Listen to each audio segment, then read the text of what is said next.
دخلت حقوق علشانه وجاب لها شقة الأحلام، وحبهم بدأ من وهم عيال في الثانوية العامة، وكان فارس أحلامها من صغرها، ومن كتر حبهم ورومانسيتهم في بعض اتحسدوا. ليلى ومحمد أشهر كابل على السوشيال ميديا. إزاي اتعرفوا على بعض، وإزاي وقعت في حبه من أول نظرة، وهل فعلا قصة حبهم بدأت وهم عيال، وهل دخلت حقوق علشانه، وإزاي اتحسدوا. كواليس ومفاجآت كتير هنعرفها في الفيديو ده. مفيش فيديو بيظهروا فيه إلا لما بياكلوا الجو من كتر حلاوتهم ونغشتهم في بعض، والكل بيتمنى علاقة زي دي في حياتهم، لأنهم مش مجرد اتنين متجوزين، هم أصحاب أكتر من فكرة زوج وزوجة، وبقالهم 3 سنين متجوزين وعلى الحلوة والمرة سوا. كلامنا هنا عن ليلى محمود وأحمد، أشهر كابل على السوشيال ميديا، وظهروا على تيك توك، وعملت قناة من 2020، وبتعشق جوزها وهو الوحيد اللي كان فارس أحلامها، ويعتبر اتربت على ايديه. قصة حب ليلى وأحمد بدأت من وهم في ثانوية العامة، وقعدوا يحبوا في بعض سنين وسنين، لدرجة إنها جابت مجموعة يدخلها كلية أحمد علشان تبقى معاه، وقدامه ليل نهار.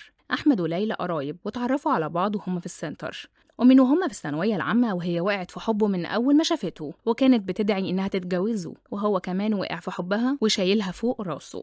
ليلى دخلت حقوق نفس كلية أحمد، وهو كان أكبر منها بكذا سنة، وكان بيذاكر لها وبيسهر معاها وبيلخص لها المحاضرات، واتجوزته، وفضلوا كأنهم أصحاب مش مجرد اتنين متجوزين، وبيعملوا كل حاجة بينهم بالحب، لدرجة إنه من حبه فيها جاب لها الشقة اللي كان نفسها فيها وكانت بتحلم بيها، وفي المنطقة اللي هي عايزاها، وكانت فرحانة بيها وشطبتها على مزاجها تشطيب سوبر لوكس. أحمد أكتر حاجة ما بيحبهاش في ليلى هي إنها ما بتطبخش ومش بتعمله أكل، ونص وجباتهم من بره البيت، وفي كل مرة لازم يمسكوا في بعض بسبب الموضوع ده.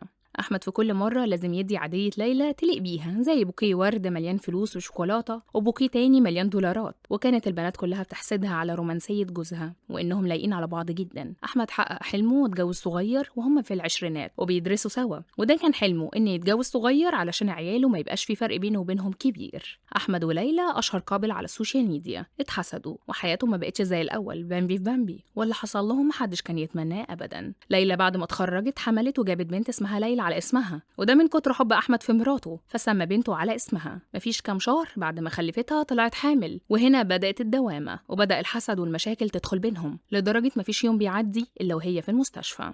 ليلى جالها كومنت زي انت لحقتي تحملي امتى، ودعت على اللي في بطنها وهي كانت لسه في الثامن. فجأة حياتها اتحولت في ثانية بسبب العين والحسد. ابنها يامن جه في الثامن، بس حياته مش مستقرة، وكل شوية عملية، وهي تعبانة ومقهورة وخايفة يروح منها، ومفيش يوم من ساعة الكومنت ده عدى عليهم بالسلام، وكل اللي طلبته من المتابعين انهم يخفوا عليها ويدعوا لها، لان ابنها في خطر، ومش مسامحة اي حد حسدها. حقيقي العين فلقت الحجر. رغم كل المشاكل والازمات دي، الا ان احمد واقف جنبها وما بيسيبهاش لحظة، وحبهم بيكبر كل يوم. يا ترى ايه رأيكم في قصة حب ليلى محمود وأحمد، وتفتكروا فعلا الحسد هو اللي حول حياتهم 180 درجة؟ شاركونا في التعليقات.